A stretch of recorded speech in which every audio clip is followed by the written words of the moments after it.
Okay, so we're gonna do another video today that's kind of like some maintenance type stuff that you guys might find useful and interesting. If you might recall, this is my EVGA E1 build that was sort of a homage to EVGA exiting the GPU space. And this is their next gen graphics, which is actually just a 4090 to be honest. But because it's an open air chassis like this, it has been getting pretty freaking filthy, and I'm feeling bad about how dirty this card is actually getting on the inside. Like the fans are coated with dust and they're gray. Our AC unit in this commercial building is not filtered, so it's just dust and dirt and debris in the area that we live. So what I'm gonna do right now is I'm gonna actually take this card out. We're gonna take it apart, do a deep cleaning, kind of take you guys along for the ride, because I've never disassembled one of their next gen graphics cards that never really came to be. And I think I'm gonna put a Founders 4090 in here and stop using this one on the daily, because I'll feel bad if it stops working. I might put it up on the wall with the other EVGA cards. And then eventually I'm gonna stop using the system altogether. I'll put this card back in and I'll put it on display with the EVGA stuff, take my drive out, put it in another build for work. This is just my work system. So let's go ahead and do that today. NZXT's Build is a quick and easy way to get a new gaming computer, build a gaming PC on your budget using the built-in configurator, and see exactly how your favorite games will perform. Don't want to spec it yourself? Then choose from BLD's pre-configured player PC systems designed to fit your needs and budget. To see the full lineup and specs of the NZXT BLD Player Series pre-built PCs, follow the sponsored link in the description below. And yeah, I was still running the gold cable mod angled adapter, which we should have gotten rid of a long time ago. Mine's been fortunate, there's no damage to it, but I think I'll probably now go ahead and finally just put the proper bend on this cable and put the right cable in there. Just wanted to point out in case you guys saw that, yes, I'm bad. Do as I say, not as I do, I'm a dad. I think we have to take the backplate off first. I really want to get to the fans. I don't know if you can see them very well, maybe Phil can get an angle. The underside of the blades are disgustingly gray. Like they're not black anymore, they're gray. They're pretty bad, so I feel terrible about it. I want to clean out the heatsink. There's just so much dust and stuff in there. They're awful. But first, I gotta figure out how the hell this thing comes apart.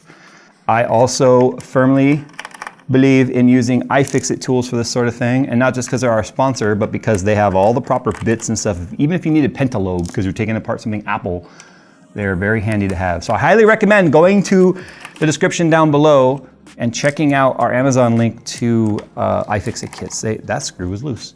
They are absolutely essential when it comes to working on like graphics cards and taking things apart and whatnot. And I can't remember if I said it already, but I'm tempted to repaste this with Kingpin if I'm gonna be taking this thing all apart as it is. Because not only does it take the cooler off, I have to take, I want to take the fans off the shroud, and EVGA coolers make it so that it's not too hard to do that. Is there a screw hiding under this thing? Well, I guess it's like a handle now. Okay. One thing I love too about the iFixit lid, and I think they did this on purpose, not just for structural reasons, but this little hexagon kind of shape in there, not hexagon, but this like grid, is it gives you a place to put screws, which is nice. So the long ones are my backplate, the short ones are my PCB.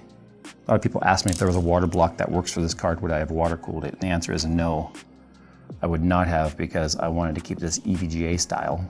And I love that 4090s had to start using the old school retention bracket like they had on the early days, and like AMD cards, I think sort of still have. It's just for retention. It's such a big die now that you need an even pressure across it and a lot of pressure to push down. So they use those now. There we go. Okay, that's all loose. So we'll make sure you disconnect your fan cables. This is true for any GPU. Okay, this sucker is stuck down. Okay. This is the sketchiest part for most people. Okay, it's just really, there's a hiding cable right there too, so be careful for that. Watch out for those booby traps. Yep. That was just LED cable, so if that had broken, it just would have been no longer lighting up. So there's the PCB. Damn, even the PCB is heavy. Oh my goodness. They use thermal paste on these. This is not pad, that's paste. I don't feel like we had the greatest paste job though on the die, if you look at it.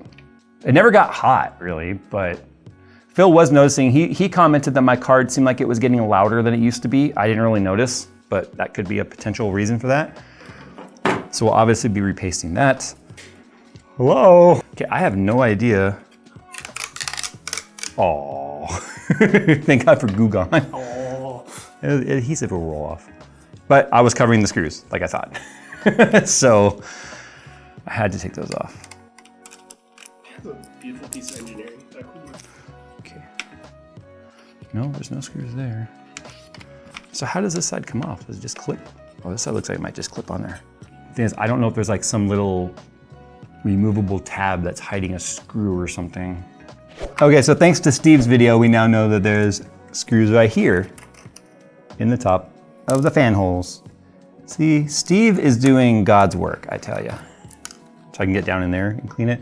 Okay, so here's the fans, which now, oh dude, so much dust in there. Okay, so I should be able to unscrew these fans now, and then I can unthread the fan cables. I feel like this is something that everyone should do with their GPUs after a while, especially if you live in like a dirty or dusty environment like I do. I mean, I'm in the desert, so. Like you wash your car right now and an hour later, it looks like you never washed it. It's so bad, especially with all the construction and stuff going on. I like doing teardowns on GPUs. I just was like, I'm not gonna do it on this card because I want to not undo any of the EVGA part of it, but then I had to go and clog it up with human skin, so there's that. Fill some of your skins in here too, I'm sure. So obviously the longest cable makes the longest run. Ew, that's what I was talking about, how bad. Like I could clean that side, but I can't clean that side. So I'm gonna go out, get my brush, use my compressed air or my blower and just sort of blow the dust out of this. It's like the same thing with this shroud here. There's not really on the backside to worry about, no real dirt there. And then we're gonna repaste and clean this. So I'll put an Amazon link to these down there too. These are just cheap detail brushes for like cars, but they work really well on getting like in here and getting the dust and stuff off. I want to avoid spraying anything liquid in this. Like I would do alcohol, and that's about it.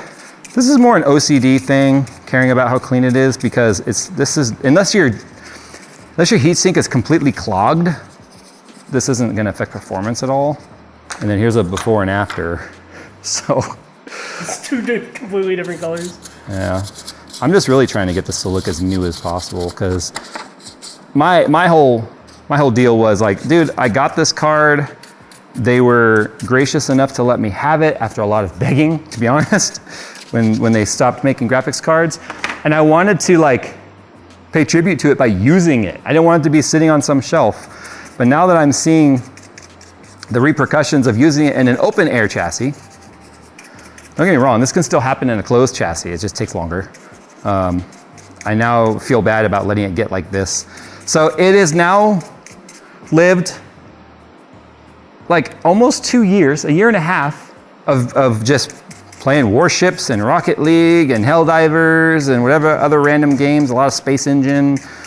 Now it can go and retire comfortably without dying. Because we were like, if this breaks, if something goes bad with this card, because it was an engineering sample, like these were like the first samples. That would have been it. There'd be no going back, and I'd feel terrible if it broke. So now we're not gonna worry about that. It's not that bad, but still. I'm glad I'm doing the repaste because you can see just how hard this paste got. It's pretty bad. Like, this is the paste I used for the VRMs right there. So it's not very liquidy anymore.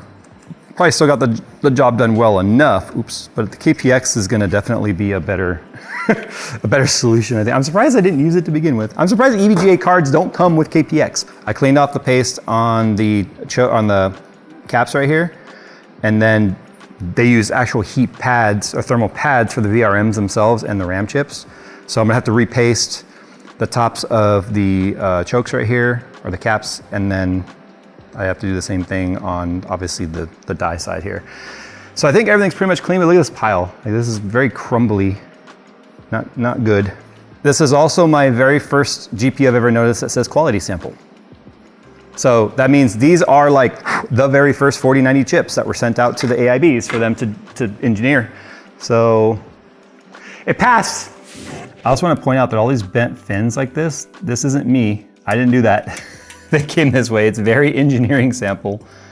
But I'm gonna put this all back together in reverse order now. No reason to bore you guys with that. We'll just come back to when it's ready to Okay, it's all back together.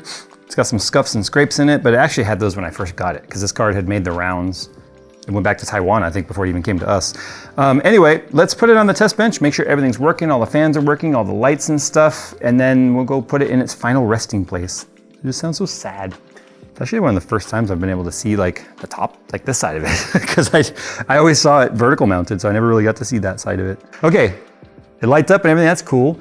It's gonna act funky though, because the fans don't operate correctly off of like, say, Afterburner or whatever. They only work with Precision X. In fact, they had to send me a special version of it or whatever to make it work, but we got video. That's a good sign. So what I'll do next is I'll just let one of our bench tests run in a loop to see what our max temps end up being. Well, so with the default fan curve, not the built-in fan curve for the BIOS, but MSI's user-defined fan curve, which is the one I run on all my cards, it's at 5152C. 2715, it has not dropped the boost bit. It goes to 2715, so a little bit slower than some of the other cards that go to 2730, but look at this. Look at this temperature right here. That's kind of nuts right there. Man, every time I look at this stupid thing, I think about the fact that there could have been a card in this generation that just wasn't dumb. All right, well, there you go. Another pointless video. Down memory lane, I guess. There. Oh, that's so heavy on there. Sick. If you guys are wondering what these little holders are too, by the way, Nick designed and 3D printed these for my slat wall. So we won't really share the design because they only work with these slats.